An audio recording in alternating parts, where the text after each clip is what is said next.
Alhamdulillah banyak yang chatting saya setelah lihat video saya. Saya juga stroke mas tolong gitu. Itu yang membuat hati saya senang.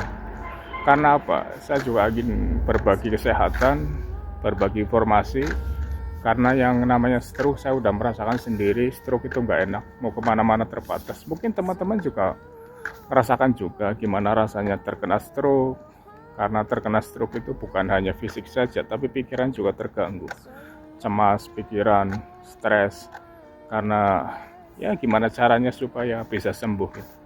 Dulu yang saya rasakan juga begitu, pikiran saya gimana, saya bisa sembuh apa enggak, apakah saya bisa sembuh, ya pokoknya ngomong sendiri, jawab sendiri gitu. Akhirnya jadi yang kena stroke itu bukan hanya fisiknya, tapi stres, pikiran juga terganggu semua. Pokoknya dibilang error ya itulah.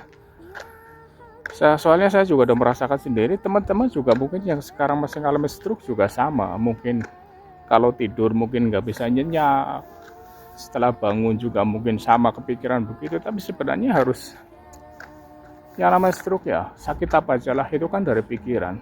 Jadi kalau bisa pola pikirnya harus diperbaiki, pola pikirnya, pola hidupnya, makanannya gitu.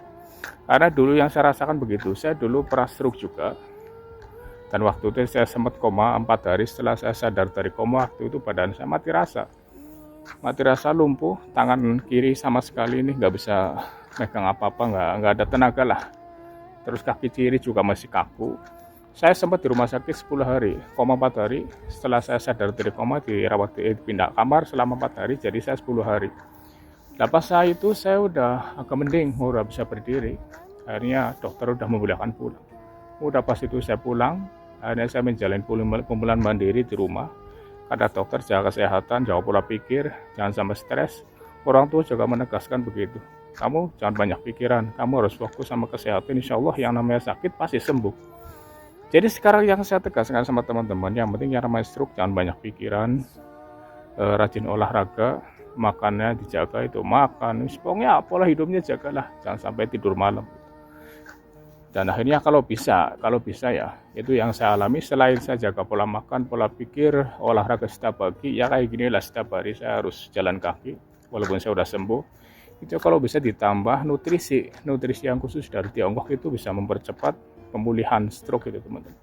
Nah itu kisah perjalanan saya waktu saya terkena stroke saya gitu, jalan kaki, jaga pola makan, pola pikir, jangan sampai stres, ditambah nutrisi, insya Allah bisa mempercepat pemulihan.